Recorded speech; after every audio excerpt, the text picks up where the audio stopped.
وحزمن فی لین، بہت اچھی صفت کہ ان کے نرمی میں سختی ہوتی ہے، یعنی یہ متضاد چیزیں۔ اب یہاں پر بات آ گئی، میں ایک جملہ کہوں کہ امیر المؤمنین کی ذات، یہ متقین کی صفت بیان کر رہے ہیں، تو امام المتقین جو ہوگا بہرحال اس کے اندر بدرجہ اولا ساری چیزیں پائی جائیں گی، اور ہم تو سمجھ بھی نہیں سکتے ہیں کہ امیر المؤمنین کے اندر، اور جامع ازداد شخصیت امیر المؤمنین کو کہا گیا ہے کہ وہ جامع ازداد ہیں۔ بہت سے لوگوں نے بہت ساری باتیں لکھی ہیں، لیکن جیسے کہ جوش ملیح آبادی نے ایک مقام پر اس چیز کو لکھا اور بیان کیا کہ جامع ازداد شخصیت ہیں، تو انہوں نے بہت ساری مثالوں میں سے ایک مثال کو انہوں نے سامنے رکھ دیا۔ کہتے پوری دنیا میں جتنے بھی ایسے افراد گزرے ہیں، اگر ان پر غور کیا جائے تو دو طریقے کے افراد ملیں گے، یا تو پہلوان ملیں گے، صاحب شمشیر ملیں گے، مبارز ہوں گے، جنگجو ہوں گے، اور یا تو فکری اعتبار سے، تو کہتے ہیں کہ جن بازوؤں میں، جن ہاتھوں میں ہمیشہ تلوار رہی ہو، اس کی انگلیوں کی گرفت میں قلم نہیں رک سکتا، اور جس انسان نے پوری زندگی علم سے سروکار رکھا ہو اور قلم چلایا ہو، اس کے کلائیوں میں اتنا دم نہیں ہوتا کہ جو تلوار چلا سکے۔ پھر وہ کہتے ہیں مگر یہ تنہا عالم علم لدنی اور تنہا شہسوار میدان جنگ علی ہے کہ جس میدان میں قدم رکھا سرفراز رہا، میدان کارزار میں تلوار چلائی تو ایسی کہ تاریخ میں اس کی مثال نہیں، اور میدان علم میں زبان کھولی اور قلم چلایا تو ایسا کہ نہ ایسی تحریر دنیا نے دیکھی، نہ ایسا خطبہ دنیا نے سنا۔ تو امیر المؤمنین نے اس بات کی طرف اشارہ کیا کہ وہ حزمن فی لین، کہ وہ نرمی میں سختی ہوتی ہے، کہ جب آپس میں ملتے ہیں تو بڑے مومن ایک دوسرے سے نرمی سے، لیکن جب مقام عمل میں آتے ہیں اور کسی کا مقابلہ ہوتا ہے تو اتنے سخت ہوتے ہیں کہ کوئی بھی چیز انہیں اپنی جگہ سے ہٹا نہیں سکتی ہے۔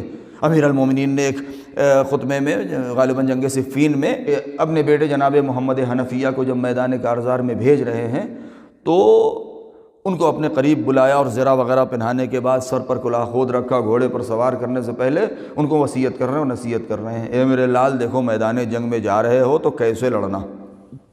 جبکہ محمد حنفیہ کے بارے میں کہ کتنے بہادر انسان تھے، البتہ ان کی جو شجاعت ہے اور ان کی جو قوت ہے اس کے سلسلے میں بہت کچھ مبالغہ آرائی بھی ہوئی ہے، لیکن جملہ دیکھیے، تزول الجبال ولا تزل وعز علی نازجک، اسی نہج البلاغہ میں ہے۔ دیکھیے پورا بس یہ ایک ہی لفظ، تعبیر دیکھیے مولا کائنات کی، اے میرے لال جا رہے ہو، تزول الجبال ولا تزل، پہاڑ اپنی جگہ سے ہٹ جائیں مگر تم نہ ہٹنا۔ اب ایک شجاع انسان، اور وہ بھی امیر المومنین جیسا، وہ کسی کو جنگ کرنے کی تعلیم دے رہا ہے، اور اس کے بعد کہتے ہیں کہ اے میرے لال اپنے دانتوں کو دانتوں پہ رکھ کے زور سے دبا لینا، عز علی نازجک۔ کیوں؟ پھر اس کا فوائد بیان کرتے ہیں اس کے، کیا کہ پہاڑ اپنی جگہ چھوڑ دیں مگر تم نہ ہلنا اپنی جگہ سے۔ اب یہ جملہ کیسے نہ کہیں جس نے کبھی دشمن کو پشت نہ دکھائی ہو، جب اپنے بیٹے کو میدان میں بھیج رہا ہے تو کیسے اس کو یہ بات گوارا ہو کہ میرا لال میدان جنگ سے واپس آ جائے۔ اپنے دانتوں کو دانتوں پہ رکھ کے دبا لینا تاکہ اگر تلوار تمہارے سر پر پڑے تو پڑنے کے بعد اچٹ جائے، تمہارے سر کے اوپر زخم نہ لگانے پائے۔ دیکھو میرے لال جب میدان میں جانا تو تمہاری نظر فوج کے، دشمن کی فوج کے آخری صف کے اوپر ہونا چاہیے، پہلے صف پر نہیں۔ کیوں؟ اس لیے یعنی کیا مطلب؟ یعنی تمہارا ہدف اور تمہارا مقصد دور ہونا چاہیے کہ تمہیں وہاں تک جانا ہے، کیونکہ اگر تمہاری نظر پہلے صف پر ہوگی تو ممکن ہے کہ گھبرا جاؤ۔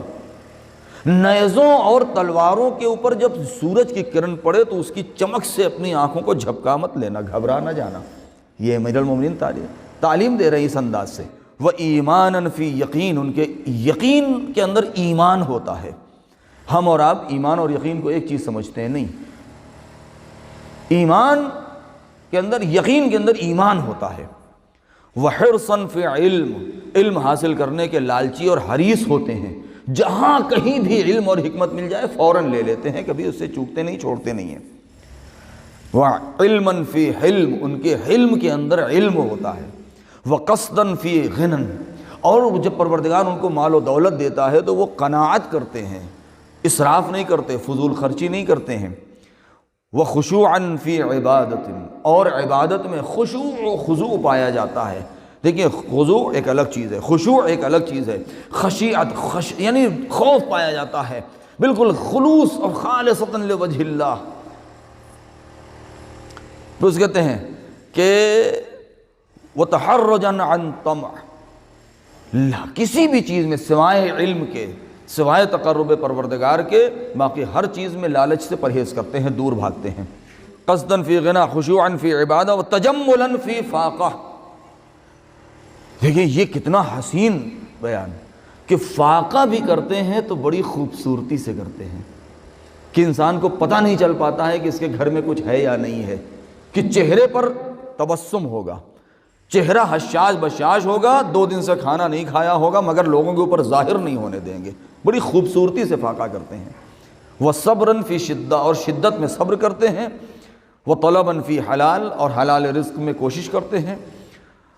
ونشاطاً فی ہدن، اور ہدایت میں، ہدا میں نشاط، ان کے اندر شادابی پائی جاتی ہے۔ تحرجاً عن الطمع، لالچ سے پرہیز کرتے ہیں۔ یعمل الاعمال الصالحہ، اعمال صالحہ بجا لاتے ہیں۔ وہو علی وجل، خوف کی صورت میں۔ ویمسی وہمہ الشکر، دن ڈھلتا ہے، دن گزارتے ہیں، شام ہوتی ہے اس عالم میں کہ شکر کرتے ہیں۔ ویصبح وہمہ الذکر، اور صبح ہوتی ہے تو صبح میں اٹھ کے وہ پروردگار کا ذکر کرتے ہیں۔ یبیت حذراً، رات گزارتے ہیں تو خوف کے عالم میں۔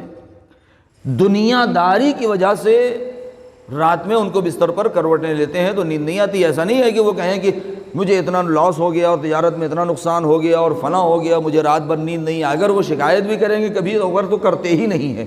اگر وہ کہیں گے تو اس وجہ سے نہیں کہ مجھے رات بھر نیند نہیں آئی اس لیے، بلکہ ان کو رات بھر نیند اس لیے نہیں آتی ہے کہ خوف خدا کی میں مشغول ہوتے ہیں۔ اے میرے پروردگار، میں تیرا عبد خاطی ہوں، میری خطاؤں کو معاف کر دے۔ انہیں سارا دغدغہ یہ ہوتا ہے کہ آیا مجھے معاف کیا میرے رب نے یا نہیں۔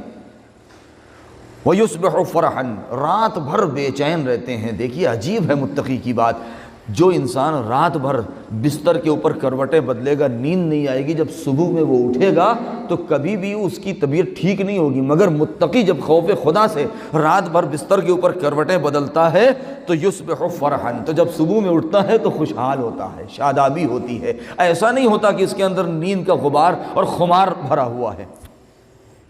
وَيُصْبِحُ فَرْحًا حَذَرًا لِمَا حَذَرَ من الغفلہ، غفلت سے ڈر کی وجہ سے۔ فرحاً بما اصاب من الفضل والرحمہ، خوش اس بات سے ہوتے ہیں کہ جو ان کو رحمت اور فضل و کرم پروردگار عالم کی طرف سے ملا ہے۔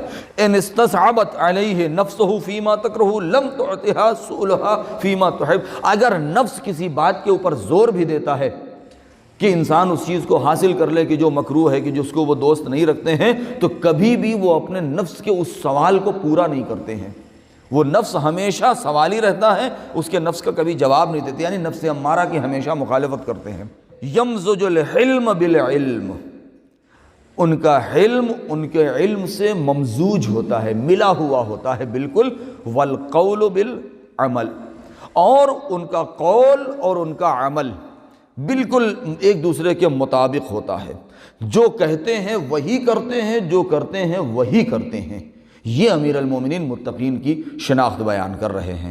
اب ذرا سوچیں کہ امیر المومنین کی جو امام المتقین ہے، اسی لیے امیر المومنین کا جو خطاب اور جو لقب ہے وہ امام المسلمین نہیں کہا، امام المومنین نہیں کہا، امیر المومنین کہا ہے اور امام المتقین کہا ہے۔ اب سوچئے کہ جب متقین کی صفت امیر المومنین نے یوں بیان کر دی ہے کہ متقی ایسے ہوتے ہیں، تو خود امیر المومنین کی ذات کیسی رہی ہوگی۔